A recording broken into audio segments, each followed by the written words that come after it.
Join us on the next episode of Givers, Doers, and Thinkers as we talk to Dr. John Rhee, co-founder and executive director of the Hippocratic Society, about what the society is doing to make medicine a moral profession again. Let's go.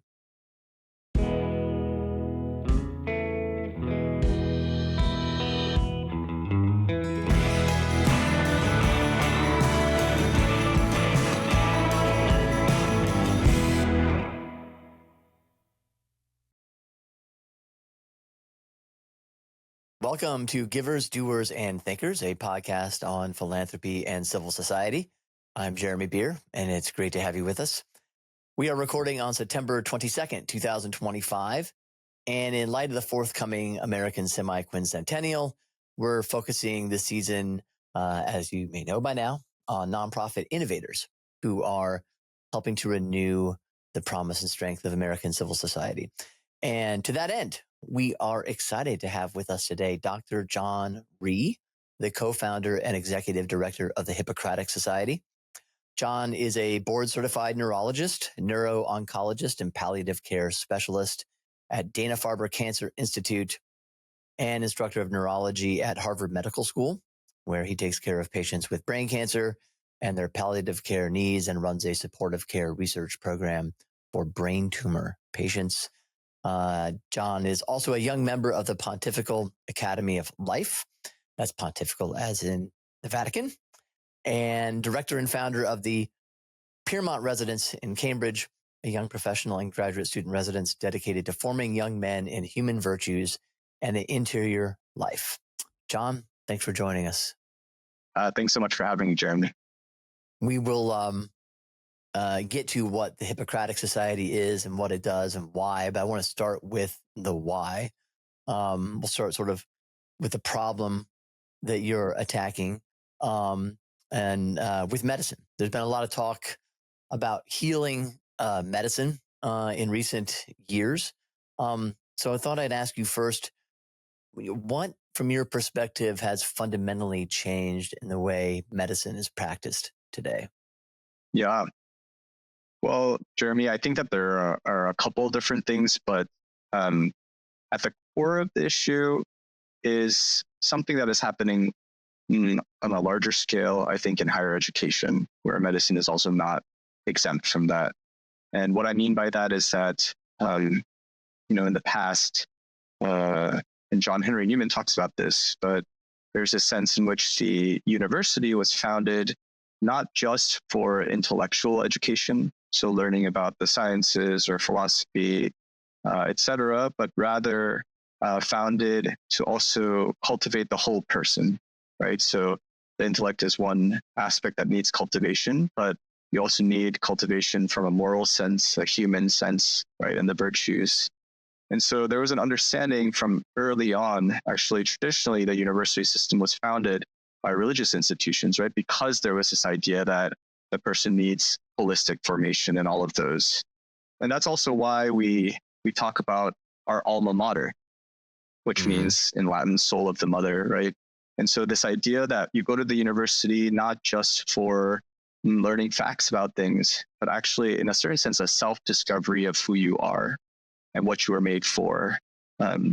Now, I think with evolution of just historically, one could say maybe accelerated in this like postmodernist age, that there has been this separation of any type of moral formation in the higher education setting and trying to focus just on this said, perhaps intellectual aspect, right? But I think that this has left a lot of people feeling like the university then is maybe only for learning about practical things, right? So I think that's why there's been movement away from the humanities to, especially here in the US, course things like business or finance degrees or accounting degrees, where people are just thinking about like, okay, what I'm doing here is not necessarily for this like interior discovery, but rather just to get some practical skills to get a good job, right?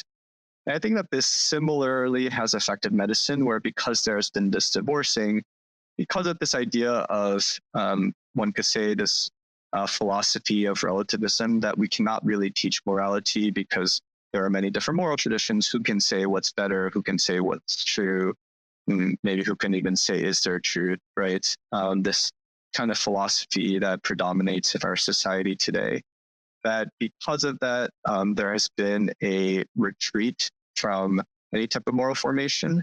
But the problem when you apply that to medicine is much more fundamental, I think. I mean, I think it's affecting higher education as a whole, but in medicine especially more, because medicine is a moral profession, right? So it's based on a care for those who are sick, suffering in a place where they are in an unequal relationship with the physician, and is coming to the clinician with the hope of being healed, right?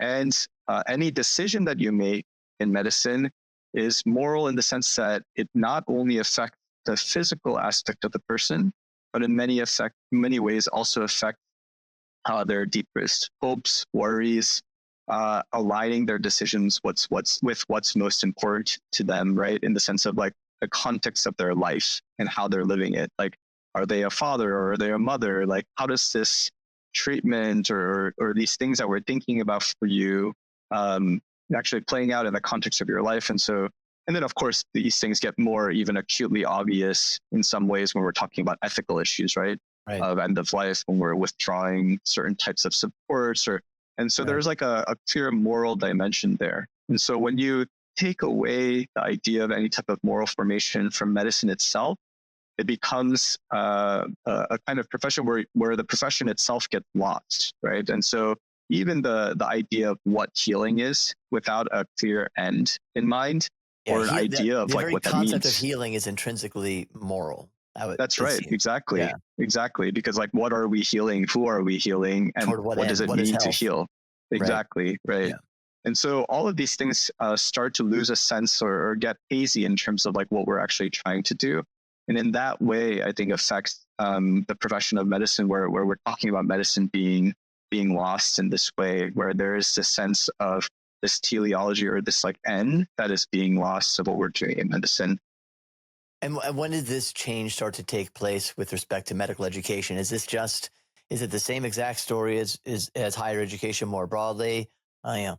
Radicalization in the late 60s, wait a generation until that generation becomes the professors and things change? Or does medical education have like a different trajectory timeline that took us to a point where there, as you say, there's a loss of a sense that this is an intrinsically moral profession that therefore requires a moral education? Yeah. I think actually medicine has, even though I've talked about the sense of how it's related to higher education as a whole, in some sense has retained it more than other types of jobs or other types of fields, right? Because even in society, the physician has a sense of privileged role, where when a physician speaks, even if they're not speaking about something they're an expert on, like political issues or something like that, that there is a sense in which people listen, that they already still seem, just purely because of their role as a physician, to have some type of moral weight. And so I think in our society, actually, in some sense, medicine is perhaps holding on to that longer because of the way in which people interact with physicians, and they know that they are entrusting themselves to the physician in this physician-patient relationship. But I will say that in some sense, even though that's delayed, there is also like an earlier movement away from that. And what I mean by that is the word profession itself traditionally only applied to a certain group of jobs. Like we now call, say, profession interchangeably with the word job oftentimes, but professions were typically limited to certain types of jobs where you were publicly professing as a member of that group of people who are practicing that thing. Yeah, like law too, right? And you were making a public promise of what you were renouncing to in the practice of this particular thing, right? And so in medicine, that traditionally was the Hippocratic Oath, right? This idea that I will not, take advantage of my patients, whether that be like financially or otherwise, right? That I will place the patient's needs in front of my own. And so there is this sense of this public profession of moral precepts of like how, because I'm making this public, you could come to me and you could know that I will uphold these things, right? That I will not deviate from these things, these things that I won't break no matter what. And that is ultimately what gives that, I think, moral weight to the physician community. Now, when we start to take away any type of professing, which is also what's happening now in medical schools, there's a sense in which you could make your own oath, follow your own path there, that it's only all individual. Yeah, it's again this kind of relativistic idea. Some places have even taken away the oath. Many other medical schools, you just like kind of write an oath with your class, and then you say that oath. Sort of like marriage vows today, where we just sort of make up our own vows and use the vow. That's right. That's what it reminds me of. So I did not realize that. So classes are just sort of creating their own oths. People don't necessarily take the Hippocratic Oath anymore. Yeah, that's right. And it is a little bit more complex than that, because the traditional Hippocratic Oath was probably there are like aspects of it that are like not really relevant today. It's a couple thousand years old. I mean, right, exactly.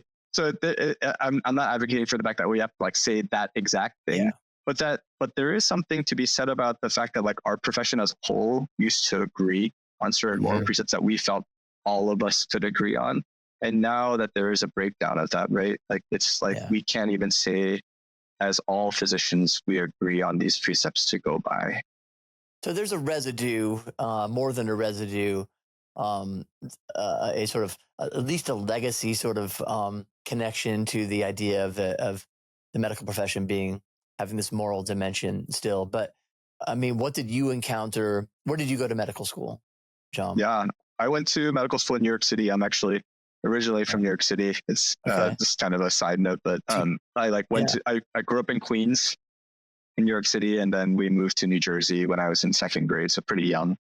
But then went back to live there after college, and then also medical school. The first year of residency I spent there. So whenever people ask me where I'm from, I always have this like brief crisis of like, I'm from New York, New Jersey. Because New Yorkers are like, if you're actually from New Jersey, they're like, no, you're not from New York. So if you're from New Jersey and you say you're from New York, they're like, you traitor. So you must have encountered something, though. I mean, in medical school that led you to this point of starting the Hippocratic Society, which I promise again, people will get to exactly what you're doing. But what, right? I mean, am I right in assuming that you must have seen something that seemed to you wasn't quite right? Yeah. What was that? Yeah. I think a lot of it was what we were talking about, which was as I was going through medical school, I sensed that we couldn't even agree on basic aspects of perhaps human life. So idea of what it means to be counted as part of the species of being a human being, right? Right. I mean, I grant that is complicated because there's again a moral philosophical question there too. But even from a biological level, it was interesting because from biology, life seems like a pretty relatively biologically straightforward definition. But that even that was in some sense being debated because of the different implications culturally that it has, and because of that fact that we would like stay away from agreeing on it from like a moral standpoint, right? And so even then I was reflecting on the fact that, and I'm especially interested in the end of life because of the fact that I chose palliative care. I went into medicine after an experience working at a hospice, and I found the experience to be deeply moving, where I found that people, clinicians who were doctors, nurses, social worker chaplains who were working with people at the end of life, they were able to help them come to terms with really deep human things. Like I remember a particular woman who hadn't spoken with her brother in 20 years, and the team helped her to reconcile with him. She had shared us the story that she didn't actually remember what they initially fought about, but that there was some fight, they had a falling out and they hadn't spoken, and now she was going to die. Her life expectancy was like 3 to 4 months, and she really just wanted to reconcile with him, but she didn't even know how to get in touch with him. It had been so long. And then she died with him at her bedside. And I found that was like so beautifully moving that I wanted to do that. Like I wanted to be there in people's most vulnerable moments and then to help them grow in this interior way, right? Even when time may be short, but there is a sense of more grow. So I'm interested in it from the end of life perspective of also all the ethical questions involved here of like how we think about the elderly, or sometimes people at the end of life are not elderly too, but how we think about them just from a usefulness standpoint. And when people are not like useful, in terms of contributing to society in a particular way, like which I think is also like a misunderstood way, that they are not seen as like worth kind of sustaining for longer anymore in their life, Yeah, right? it's And taken so for granted that my suffering is not useful to society. that's right. Right. That's For right. example. There's a misunderstanding, which even, I think that is like a great point, Journey, because the idea of suffering too has a lot of moral valence in how we understand or even think about whether there is any meaning to that, right? And so, and that is in some sense what the whole practice of medicine is built around. Is built around the sense of healing as its end goal, but a lot of means of healing is to also try to relieve suffering, right? And what does that mean? And is there also any meaning within suffering too? And so I did see that at Mount Sinai, although I will say that I really enjoyed my time at Mount Sinai. I found that particular school had a lot of really reflective attendings who, even if we did not agree on a lot of the precepts, that they were open enough to discuss them with me and to try to think about it critically with me, which that I think itself is just like really important. Can we like actually dialogue about this, even if we have different viewpoints on I it? assume Right? that's not the case in every medical school.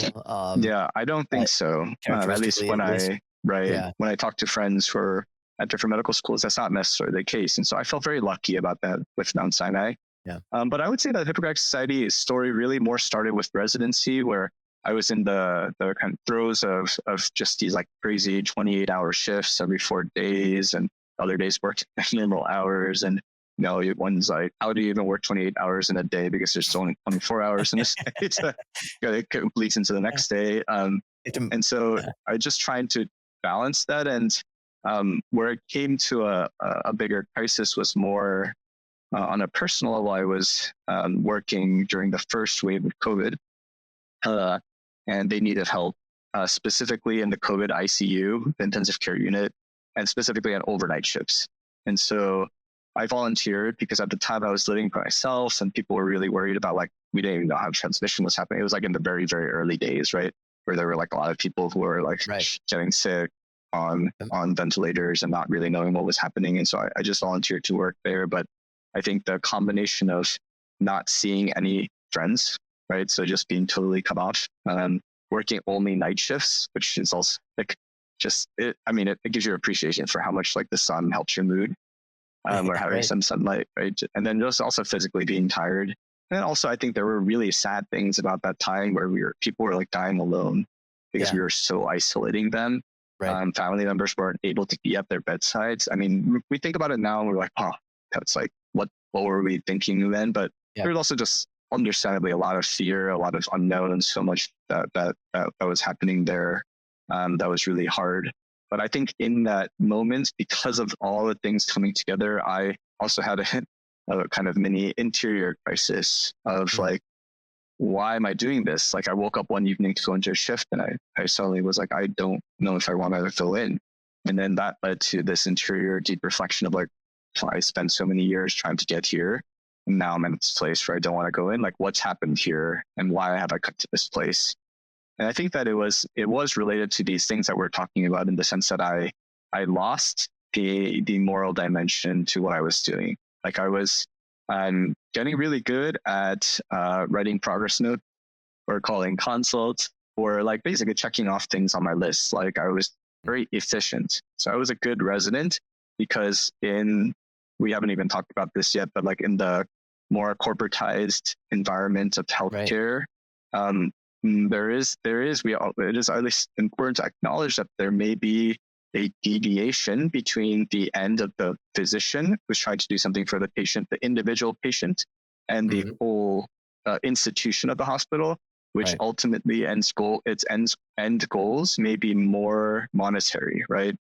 And when those things are kind of in conflict, what happens? And I think that because there is this drive to be efficient as the bottom line, that trickles down all the way to the residents who are working there. And so once the pressure becomes actually just to be the most efficient one could be as a resident. And sometimes like loving somebody is inefficient. Like sometimes you just have to sit with people, like if they're in the moment of suffering or anguish, and just like be there. And that's not efficient, but that is like the good thing to do. I think those are times where things come into conflict, and was losing in some sense a sense of that because of the fact that I had lost a sense of like the why or the deeper foundation of what I was doing and why I was doing it. Right. So when's the Hippocratic Society come about? Are you still a resident of Mount Sinai when you founded the society? And what were you trying to accomplish, and are you trying to accomplish with it? Yeah. So I started it when I was a first year neurology resident, which is a second year resident. And that was up here in Boston. So I was a resident at Mass General Brigham, which is like a large healthcare system here, and part of one of Harvard Medical School's neurology residency programs, the largest one. And so I was up here, and that was the first year that I was here that COVID happened, which you can imagine it was harder too, because I had relatively recently moved up here. So I also didn't know that many people, and my family is all back in the New York City area. And so at that time, as I was going through this, thankfully I had really good also mentors around me who I spoke to, who helped me out of it and helped me rediscover those ideals that brought me to medicine in the first place. And helped me to slowly find a way in which I could refocus on those things in my daily practical life so that I could go back to doing this thing that I really loved and came into medicine loving, right? But, the interesting thing was at the time when I was having these difficulties, I remember on just like one late overnight shift in the ICU, I turned to one of my colleagues there, and I asked him, hey, I've been feeling like burnt out, and I think it's because of this sense in which I've like lost the sense of me and what I was doing. And he was like, oh, like I've been feeling that way for years. And then I was like, oh my gosh, like tell me more about that. And then what I realized was that everybody felt that way, or like nearly everybody. And in some sense, I had been late to this party. That I'd arrived to this sense of burnout kind of late, and maybe there were different reasons for that. But somehow this sense of losing meaning in medicine was something that people had already even started in medical school, and that actually reflects the literature. The literature shows that in the clinical years of medicine and third and fourth year of medicine, people are already losing their ideals, which I still think has to do with, and what else might it be? I'm not sure, because I think it has to do with the sense of when you don't have a moral foundation for what you're doing things for, like a why behind things, then if things get hard, it's like, well, why am I why am I sacrificing myself for this thing, right? And so I think that explains it well. And I think that in some sense we're coming at it from the wrong angle when we're thinking about things like brain, and like not to say like I think puppy therapy is like really cute, and I think it's really helpful in some sense, but there's a deeper thing that needs to be very worked out here. Response, it seems to me, though. Right. Exactly. And so that's how the Hippocratic Society came into being, was trying to do that, which is helping people reflect on some of those deeper questions in medicine. And how it first started off was something called the Hippocratic Forum, which was just an online platform, because again, we couldn't really meet up together. We had an online platform where we were talking about, where we used that platform, and there were about 15 of us across the US, mostly like friends of mine initially, where we came together once a month on a Sunday night to talk about a particular virtue that we were trying to live in the hospital and how we were struggling with it, but also like what role models we saw living that really well. And then sharing anecdotes of like how we've also failed at it, but also how we've tried to live it well. And then give practical tips of like, okay, how can we help each other live this better? And I think that community space was really important, just the space of talking about it together. And the feedback at the end of the year that I got was that people felt that actually it changed their daily way in which they were approaching patients in the hospital, where just the reflective approach and this physician discretionary space of talking about these things that originally they felt like they were the only ones trying to live this way, and in some sense because of the sense in which they felt like they were just in an environment where people were just like complaining, being negative, because they were also like, I think there's an aspect of sometimes like self-pity when you're sacrificing things, right? And I felt that, so I'm not saying that in any judgmental way, right? But that could be kind of a community thing too, where like everybody's being negative together, which is also sometimes what happens in medicine. But rather here was a group of people coming together to try to uplift one another by trying to live this together and find the ideals of our profession and live that together. And that was really helpful and practically uplifting for people. Hi, I'm Chris Kittemeyer, CEO of AmPhil. I'm excited to share that this season of Givers, Doers, and Thinkers podcast is sponsored by AmPhil. Whether your nonprofit needs help raising major gifts, building your donor pipeline, or crafting a winning fundraising message, AmPhil has the expertise to help your organization thrive. We work with mission-driven organizations across the country to help them raise more money and advance their mission. Learn more at amphil.com. That's AMPHIL.com.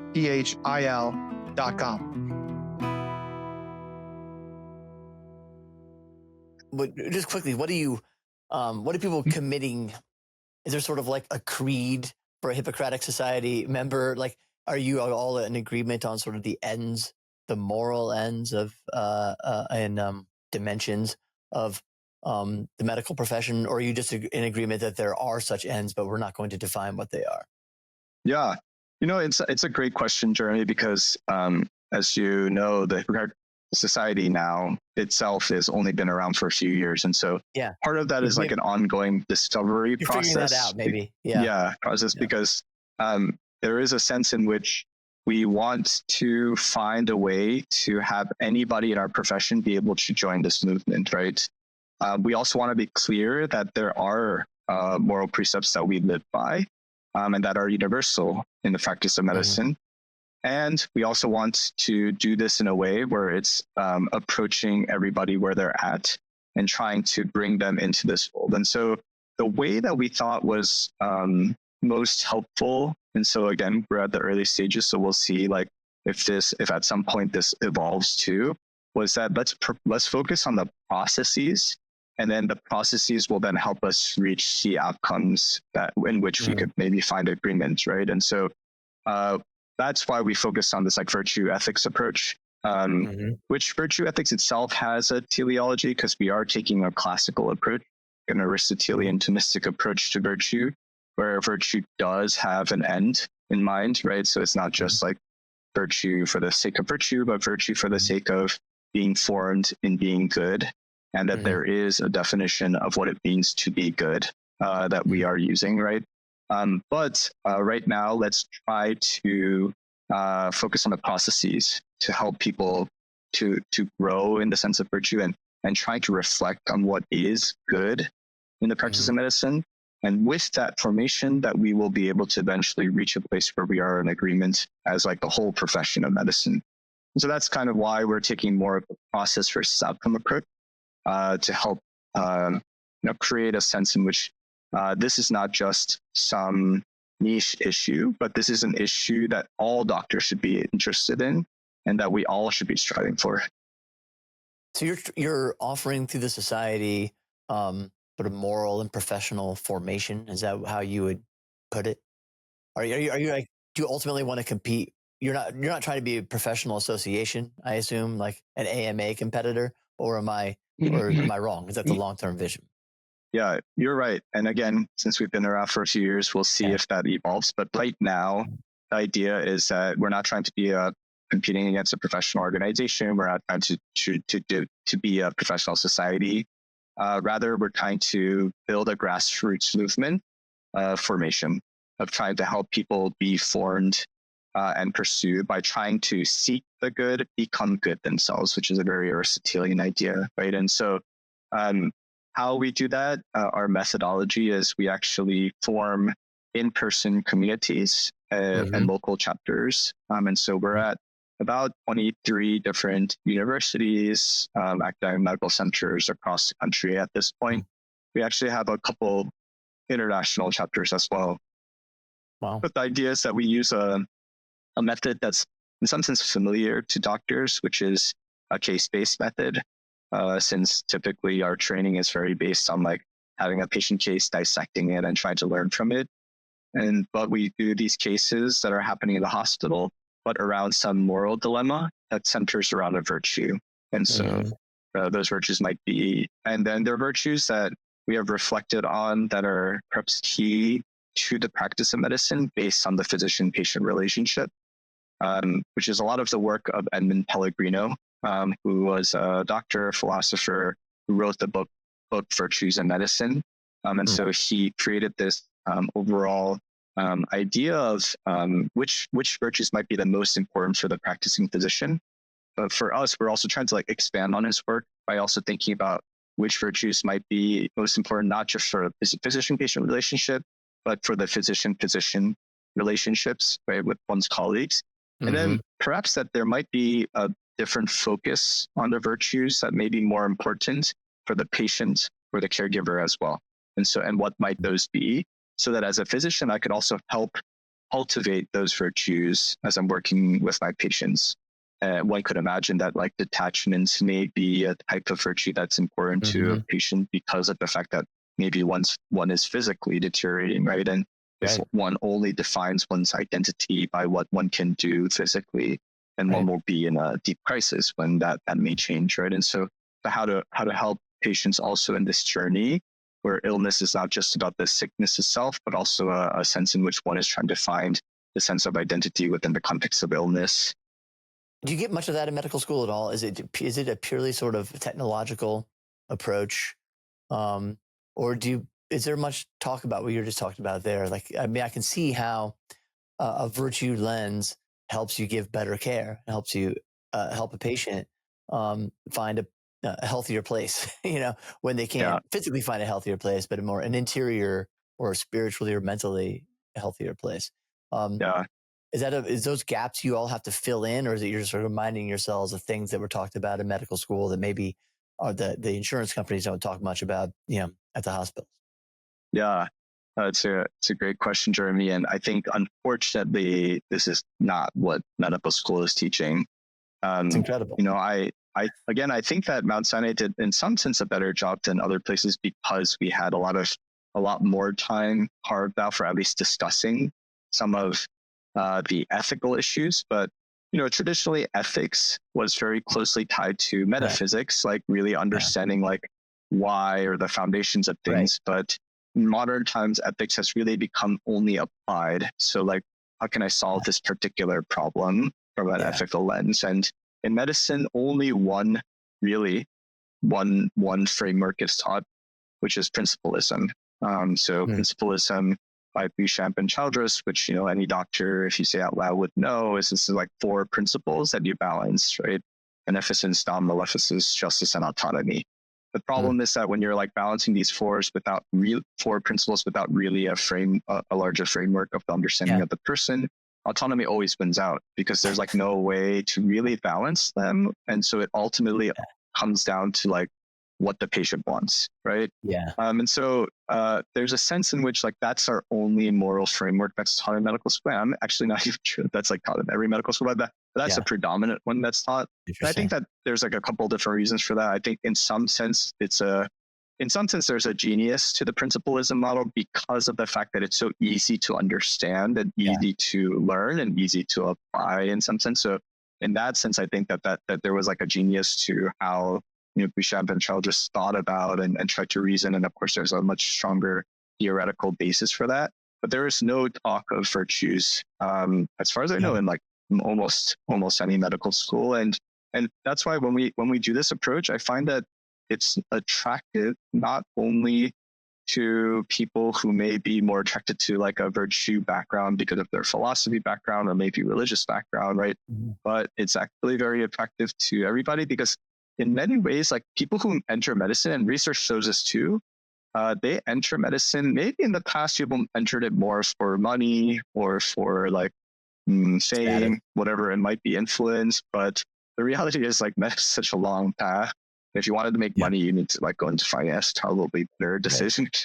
But that because of that, people are really going to medicine for the sake of like wanting to serve others or be there in their suffering. Like that is a common theme that people come up with. And that's also reflected post-COVID. Like there was a large jump in the number of people that wanted to go into medicine because they saw people who were sacrificing themselves for others, even to the point of like health, right? And so there are like, I'm still very hopeful in society. I think that there are like a lot of people want to seek these higher ideals, want to give of themselves to others. Like how to do that, like practically, or what that means, or foundationally. Like I think that's still a lot. There's a lot to work with there.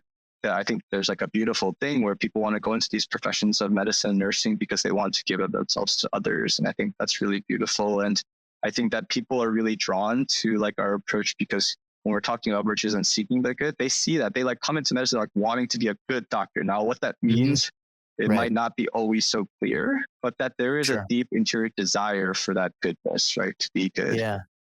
Yeah. And I'm sure they mean being a good doctor, not just technically, but serving like the whole person, as you said. So what kind of demand have you found for what you all are doing? Like what has been the response of people in the profession? Yeah.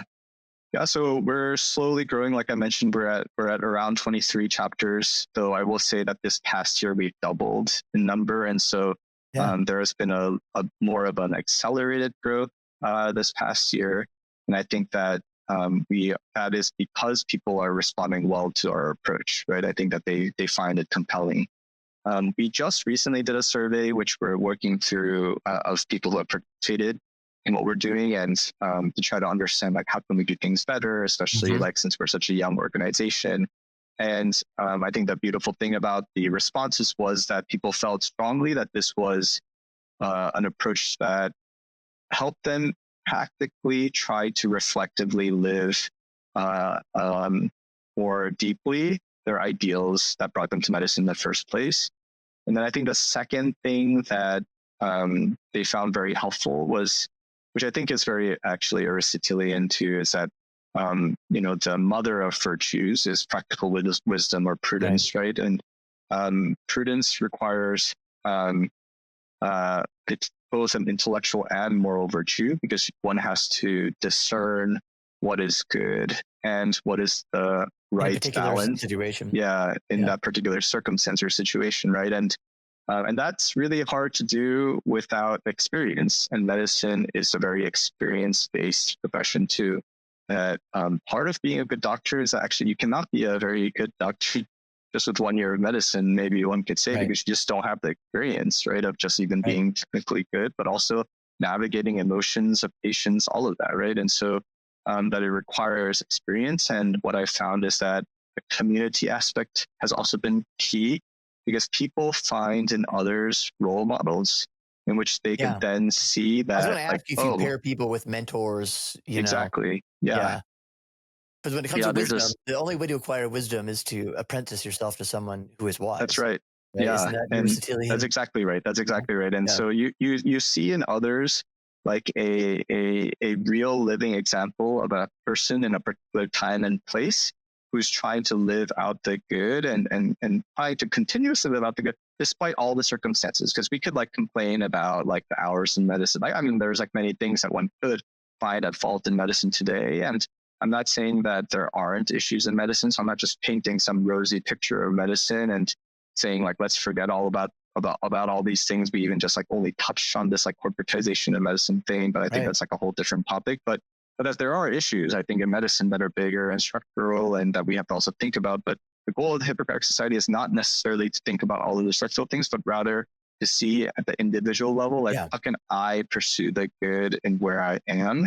And because of that, like, wow, if I have these role models of people who are like now in the profession of medicine many, many years, and despite all of the challenges, they still think about each patient, try to love them, try to be there for them, recognize their failings at times, and then also be able to try to amend them. And then also seeing them like, oh, this is how they live out like humility, sincerity, simplicity, optimism, right? I mean, all of these things, hope that they share with patients. And oh, wow, I can now like see from their practice how I can try to live those things better.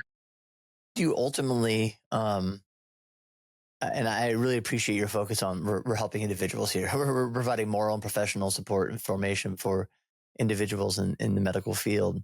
But it would seem to make sense that one of your ultimate hopes might be to influence medical education, that somehow re-moralize at least schools that would claim to be at least theoretically aligned with what you're trying to do, like Catholic medical schools or other, maybe others. Is that on the docket? Is that something ultimately you'd like to help shape and influence? Yeah. At least the approach right now, and I'm not sure how things will evolve in the future, but the approach right now is that we want to influence the larger through the true conversion of each individual. Okay. And for me, I truly believe that I feel like sometimes we focus too much on the larger structural issues, but the power of how when we influence deeply and convert deeply, like each individual, like how much influence they could have in their sphere of those around them in terms of helping them live out their lives in a much more interior way. It's not always quantifiable, but it's like deeply impactful.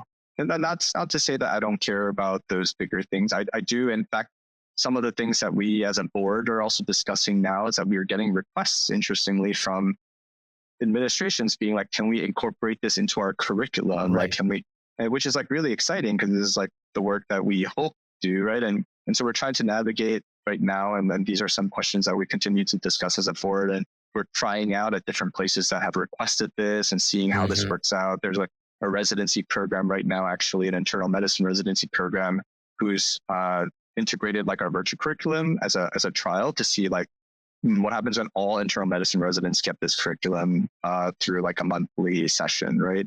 And there's actually another medical school who's thinking about, can we like integrate this into like a whole cohort of students? And so I think there's like a lot of interesting ideas, but I think our main impact, that at least from a kind of philosophical approach to Hippocratic Society, is that this paracurricular approach allows us to both be flexible, because there's also challenges when you become officially part of a curriculum in a school that like has all these requirements from these professional board and bodies, and that sometimes it doesn't turn out the way that you're hoping to impact people, right? And so right now we think that actually the paracurricular approach is like more flexible, agile, and also able to reach a lot more people and actually have more impact. But at some point, maybe there will be an inflection point where integrating into different programs may be the way to go. Well, I can see why schools would be interested in it, and I can see why the larger society would be interested in it, because we need more doctors, is my understanding, right? And we want them to be good doctors who are wise and helpful to us in our times of need. So, John, how can people learn more about the Hippocratic Society, or if they're in the medical field, maybe become a member of the society? Yeah. Well, yes, we would love to hear from you, if any of you doctors are listening, or people who are just interested in rediscovering or helping medicine reroute to this end of healing. So we have a website, HIPPSOC, hipsoc.org. And there you can find both chapters, but also some examples of curricular materials that we are using. Not everything is on there, but there are some samples that people could engage with it and learn how we're approaching things. We also have an email, contact@hipsoc.org, and we have been, actually, that's been one of our main ways of just growing, is that people listen to a podcast like this or go to like one of the HipSoc meetings, and they find that it was really moving and very impactful. And so they reach out to us through the HipSoc email saying like, I want to start a chapter. How can I do this? And then we help individuals be able to start that. And we have ways in which we try to help that initial starting. So we are right now in the midst, and we'll probably be finished by the end of October, a masterclass series of some of the key concepts that we are that are foundational to our approach in the Hippocratic Society. Some of them are like more philosophically foundational, like thinking about hylomorphism, body soul. I mean, things that we never talk about in medicine, but is key to just talking about like what it means to be a person, or understanding the person, all the way to like why virtues are important. You know, those two things I think are also related, but talking about that, and then also topics of like how to actually facilitate in a way that you could draw people out and help people be open within this context of the things that we're talking about. And so we're creating a masterclass. And then we also have a yearly conference that we have. That's a trainers conference in Dallas. We just had our first one this past year in June. And we had about 70 people in attendance. People found that to be very helpful and impactful. And then we also have a monthly online session where we meet with people from just like nationally, internationally. Anybody can join that call. And that's where we provide updates on what's happening. We also do some of these group sessions on some of these topics on virtues, but also some foundational questions of like, what does suffering actually mean? Like, let's kind of go into that more deeply. What does the physician like? And let's go into that more deeply. And so we run some of these online sessions so that people who are not yet at a chapter can get like ongoing information as then they maybe come ready to start a local chapter. And so various ways to be involved. And then of course, if people are interested in what we're doing, then we're a earlier nonprofit. And so of course, like financially helping and contributing to the healing of medicine is also something that we continue to, of course, really honor and hope for that people feel like this is also an important cause. Well, it is an important cause, and I think it's very hopeful what you're doing, John. So thank you for founding the Hippocratic Society, and I hope you continue to grow it. I have a feeling that it's going to grow, continue to grow quickly, actually. So yeah, thank you, Jeremy. Yeah, and thanks for joining us here today. Appreciate it. Yeah, thank you so much for having me. Take care. Hey, thanks for joining us for today's podcast.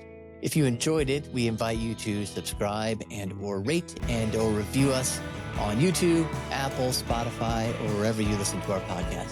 Thanks a lot.